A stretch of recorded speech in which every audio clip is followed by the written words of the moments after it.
मैं हूं अमरनाथ बारी, बागी मीडिया वाराणसी से। आज बहुत ही अहम दिन है वाराणसी के संपूर्णानंद स्टेडियम में। आज ये क्वार्टर फाइनल मैच का प्रारंभ हो चुका है और इधर आपको मैं अपने वरिष्ठ सहयोगी से दिखाऊंगा कि केरला और रेलवे का ये मैच चल रहा है। पहला क्वार्टर फाइनल मैच केरला और रेलवे के मध्य में हो रहा है और दूसरे कोर्ट पे 2 नंबर जो कोर्ट है इस पे आपका यूपी और केरला, यूपी का और केरला का मैच बहुत ही इंटरेस्टेड मैच है, क्योंकि लगातार उत्तर प्रदेश महिला टीम जो है जीतती आ रही है और उम्मीद भी ये कर रही है कि मैं 11 जनवरी को होने वाले फाइनल को अपने नाम कर सकूं। मैं आपको दिखा रहा, अभी देखिए मैच चालू नहीं है लेकिन लोग तैयारी पे लगे हुए हैं। ये केरला की टीमें हैं, उस साइड में उत्तर प्रदेश की टीम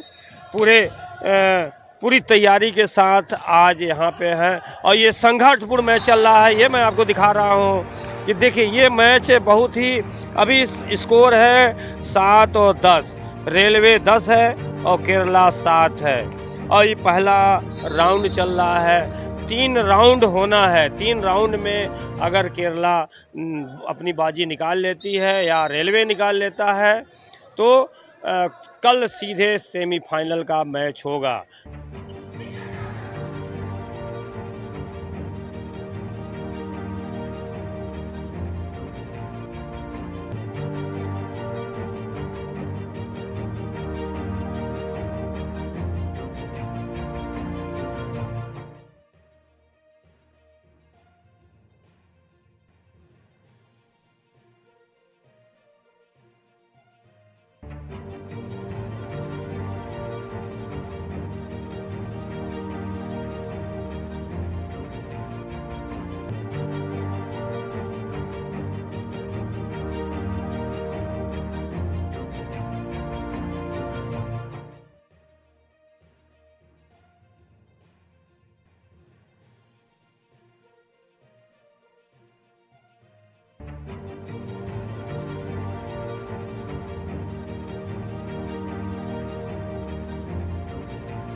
आठ रन।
उसका पूरा लेग फ्री है।